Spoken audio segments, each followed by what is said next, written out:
the Moneyweb Crypto Podcast, where we discuss all things crypto related. Your host, Kieran Ryan. Can tokenization of real-world assets unlock frozen value and spark an economic revival? It's an interesting question, and today we're joined by Shiven Mutli, CEO of a company called Moneyweb. He's a macro strategist with deep expertise in digital assets, financial regulation, and treasury services. Now, Shiven recently contributed a working paper on regulated tokenization in Ireland, and that was on behalf of the Central Bank of Ireland. It's an interesting study that really looks at ways that funds can unlock value and can through tokenization. But the question is, what about South Africa? Could we unlock value in illiquid assets by tokenizing them and then fractionalizing them? In other words, breaking them into tiny pieces represented by tokens, which can then be traded on an exchange. Now, think of bonds, think of real estate, farm plots, rare wines, fragrances, or anything else that has potential value that cannot really be traded, cannot be tokenized at the moment. But this is all about to change because they reckon that tokenization of real-world assets will reach a market value of anything between $16 and $30 trillion by the year 2030. Now, Ireland is a hub for European funds. Could South Africa learn some lessons here? And what lessons are we talking about? Well, Shiven, hi, good to talk to you again. And this is quite interesting. You've taken your expertise over to Ireland from South Africa, and they've made you very useful over there. Tokenization is often projected that it's going to bring trillions of dollars of value to the world economy. It's going to unlock value in these frozen assets like farmland, like art, whatever you can think of. But realistically, what timelines and milestones do you see for meaningful economic impact? And do you really think that this could spark an economic revival in South Africa? Hey, Kieran, and it's good to be back. And to the listeners, it's good to get to share some insight.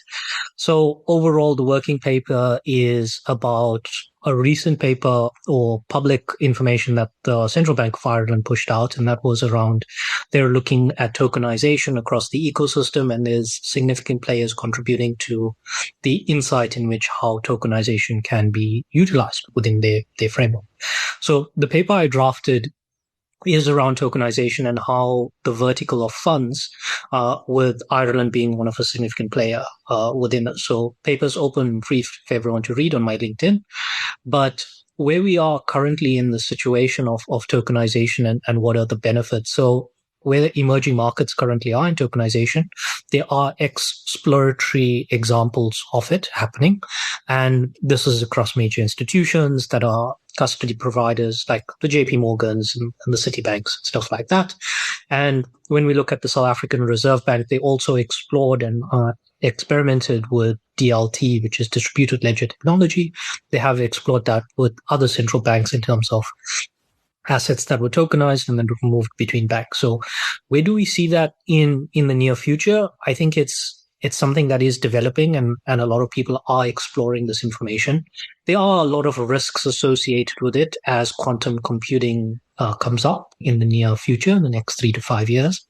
But where we are is looking at the value chain that is unlocked from private credit, creating secondary markets, infrastructure, invoice and trade finance rules, as well as accounts receivables.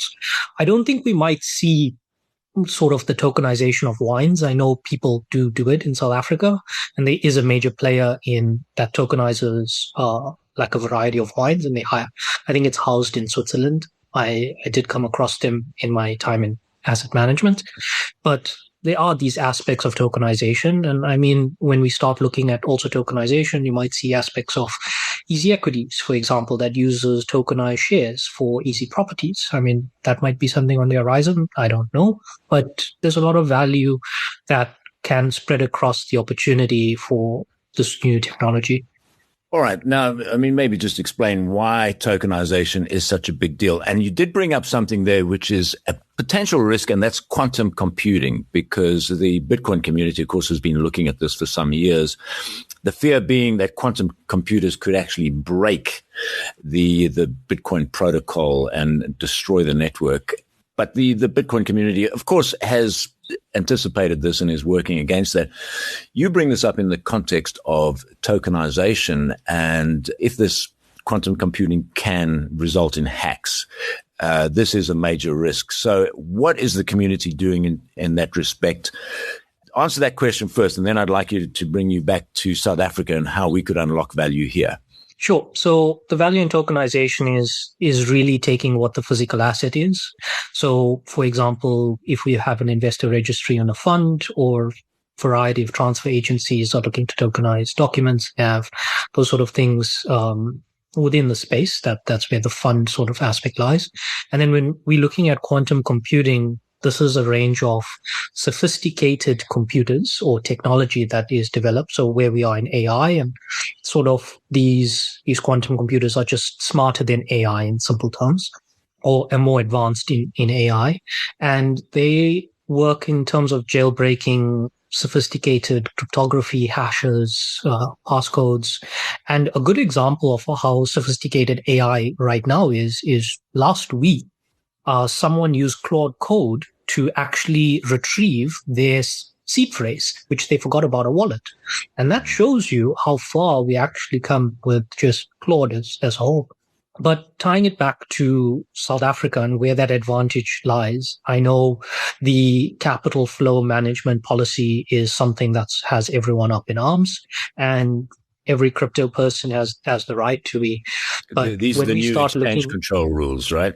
Yeah. And this sort of criminalizes anyone holding crypto or any sort of digital asset over a period of time. And I did collaborate with an article with a friend of mine, Ruan Burta, on that in terms of how this new chapter should be developed for exchange control for the Reserve Bank, because we look at the taxonomy of these digital assets. But tying that back to the benefit of South Africa, and what we're currently seeing is there is exploration in sort of this tokenization of assets. Is it live in the market? No, I don't think there is. I think there's a technology disparity in that user base to actually bring tokenization. And I think if anything is being tokenized currently, it's on the back end that's supporting these institutions to move money to and from at a low cost, higher speed. The velocity has increased significantly. And when you start looking at assets in terms of, let's say, just buying explain that, Shivan. Just explain what you mean by the back end. So tokenization is happening in the back end. What amongst the banks, they're using tokenization of what, stable coins? Just explain that. Yeah. So when you're looking at a back end of, for example, let's take treasury services, for example.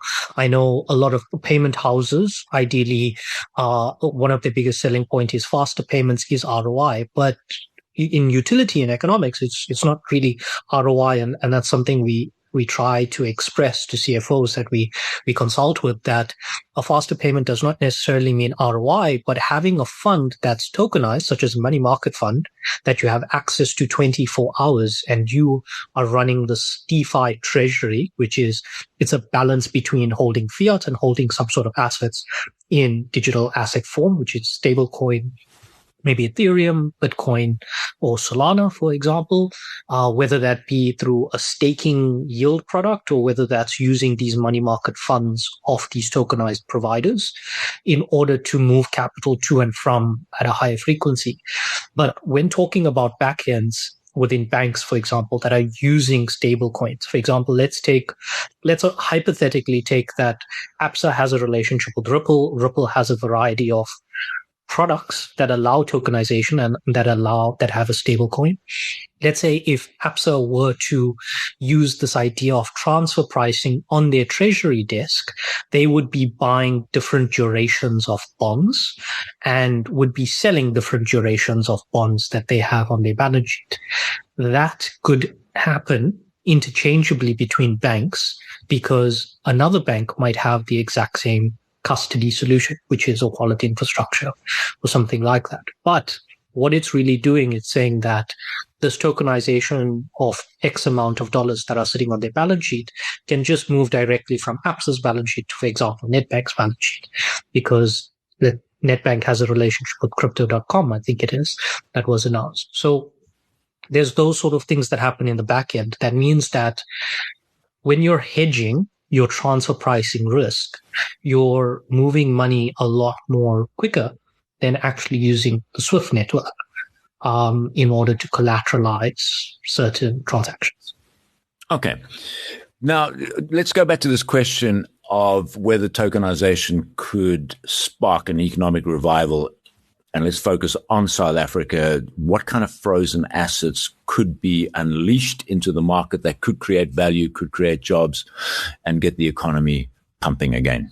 So fundamentally, I think where good opportunity may arise is, let's say, for example, IDC wants to loan money to startups or give it to startups on either letter of credit function, for example, right? If you're using ZAR stablecoins, and let's, for example, in this example, use ZARP, that IDC partners with ZARP, and they issue those ZAR tokens to spend, you could actually see how they're spending in a live purpose, but also have control over those funds. So a lot of VCs are having this conversation right now that they would like to control the CFO function of these pre-seed to seed startups in order to control the flow of capital. But that's an example. You create opportunity through grant programs, and then you have some level of control in which how entrepreneurship is actually guided through the ecosystem using the stablecoin function, which is the tokenized asset of ZAR. And then when you start looking at more of the infrastructure layer and the private credit side, there's a function where companies are buying invoices on a long duration from receivable relationships, and then they may require liquidity or hedging in that point of view. They either can fractionalize that ownership of those assets through receivables, or they can buy those tokenized invoices. And we know that letter of credits are complex in nature as well, but they offer that opportunity for secondary market sales, whether that be a discounted invoice selling into the market or allowing the retail market to collateralize these invoices and then earn a reward from that. So for example, Kieran, if I'm selling apples to you and I need money to basically buy seeds for these apples, I know my harvest is X, and I can issue that invoice out and I can collateralize it. It's sort of this, how we would think of a stockfelt, for example, and then you would get that receivable in the end, and you would get that return when I sell those apples and the money is paid back to me. I would settle those invoices. Those are sort of examples on an infrastructure basis. But when we're tokenizing, I think a lot of banks would likely be looking right now at invoices, receivables, infrastructure that can move at a bit of a better pace without triggering regulation, whether that be exchange control or a variety of limitations that push you into a category 2 or 2A license or collective investment scheme license. I think everyone's watching quite carefully. Right. And where would this trade take place? Do you think the big exchanges like Luna and Valor would be the proper marketplace for that, or Mesh Trade, for example, which is specifically focused around this? Or do you see different markets developing? Where would the secondary markets be located? So I think secondary markets will eventually turn to these large players of retail customers. I think it would likely be on their roadmap. I think it was Vala that had a post, or Fazam that had a post on X a little while ago and said, I can't remember, might be Vala, I might be wrong, but there was an aspect of the South African exchange stating that treasury bills would soon be coming to the platform, or they would like to pioneer treasury bills within the ecosystem. And I think we're talking amazing. here US treasury bills. US treasury bills, yeah. Or also helping the South African government access tokenization of these assets. I'm not sure, it was someone I noticed from South Africa that posted it. And that was super interesting, because if you get fixed income, right, or tokenization of fixed income that it can be offered to South Africa, and let's say for example it is Vala and it's on Vala. I mean, that creates an entire new opportunity for people that are looking at retail savings bonds as a new opportunity. Collateralize your crypto. In bear markets, buy some fixed income in South Africa because you're going to get 8%, 9% on a fixed income yields. And then when you come back into the bear market, come back into the bull market, start converting back into BTC or pulling your collateral out. Right. I mean, it's clear we've moved a long way from, Bitcoin bros and people who saw crypto as really a Bitcoin story with a few other tokens or coins tagged on like Ethereum and Solana and so on. We're now talking about a whole infrastructure that the traditional finance is going to have to migrate over to, and that's blockchain. And there are other risks that come with that. You mentioned quantum computing.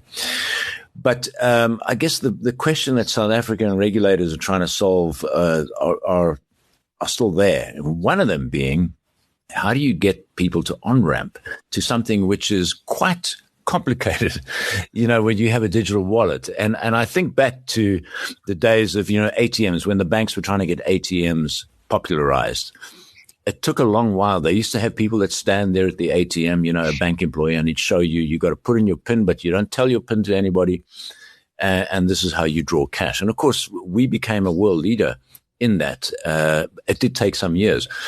On-ramping people to, for digital assets to wallets, whether they're hardware wallets or software wallets, is going to be tricky. And I don't see that happening at the grassroots level, not for a long time. I think that's probably still 10 years away. What do you think about that? I think I agree with you. I think we're still very far away from people having those crypto kind of wallets, but I think that it depends on how fast this mobile money ecosystem grows, because it's sort of been the front-facing user interface for many of the population across Africa, not just South Africa. The rise of payment providers using that as the front-facing UI and having these stablecoin crypto rails at the back is what's happening. So while you may say, I have a bank card, you're currently saying, I have a mobile wallet that's equally doing fiat as well as stablecoin or equally doing crypto. So I guess it's how you're looking at it, but the UI is what's becoming the most popular transmission mechanism to bring people into this wallet ecosystem. Because what we're noticing as well is the wallets that are being created now are more abstract, meaning that you could use an email and a password and stuff like that, avoiding the seed phrase or the secret phrase in this process. And I think there's opportunity, yes, because people are used to just using their email, using their cell number, and continuing going. But I guess self-custody comes with the seed phrase because it's important. And I made the joke the moment the National Treasury published it. I'm like, if you confiscate my crypto, you ideally going to need my seed phrase. But if you find my seed phrase, please tell me, because I lost 2 wallets by forgetting my seed phrase. All right, let's just wrap up with this very quickly, Shiven, and the exchange control rules. What do you make of this? I mean, there's been massive backlash against the Reserve Bank. This is an overreach. There seems to be, were they flying a trial balloon, just see what the reaction will be? Because it's pretty bizarre that you would have to go to the extent of maybe having a border agent asking you for your seed phrase. This clearly violates many different constitutional protections, being, protection of private property, protection of speech, because as people have pointed out, your seed phrase is speech. What do you make of this? Yep, I agree. I think they definitely were overreaching, and I think it was definitely a shot in the dark. I think the people that wrote that sort of document, which was terrible, never really, I would say, I would take a wild guess and say no more than 50% of them that wrote that document has either staked Ethereum to a protocol for governance, bought governance tokens, swapped done anything because nothing was relevant in terms of how taxonomy of cryptos actually looked like. They just generalized digital assets, and then they were like, yes, we're going to criminalize that. But you criminalized it to a level that you also going to prevent innovation from the banks, the banking sector looking at it. You have Revolut knocking on your doorstep, and that's a very native crypto bank that's coming in. And a majority of their business is done on crypto. I use Revolut quite often. But those are the questions that are now playing in the space. It's when you read my co-author paper for the exchange control side, you would see that there was a variety of categories that I put crypto assets under because it's important to classify them to what they are. And where we've been sort of shortfall in this process is everyone that's writing papers currently are taking information that of what was 4 years ago being developed and where we are now. But we can't really sit with that mindset because where we were 6 months ago and where we are now from AI innovation or just general payment innovation, it's like chalk and cheese.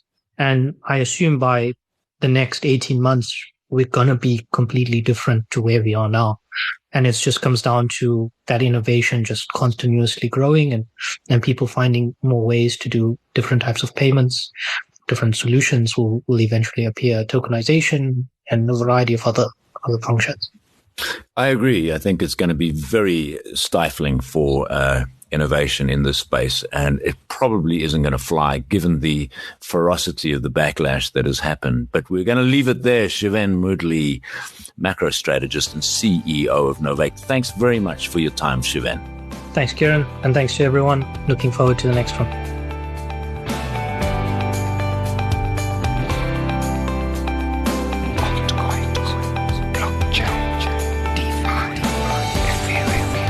Thanks for listening to the Moneyweb Crypto Podcast, hosted by Kieran Ryan. To listen to our other podcasts, go to moneyweb.co.za or the Moneyweb app and follow Moneyweb News for daily updates.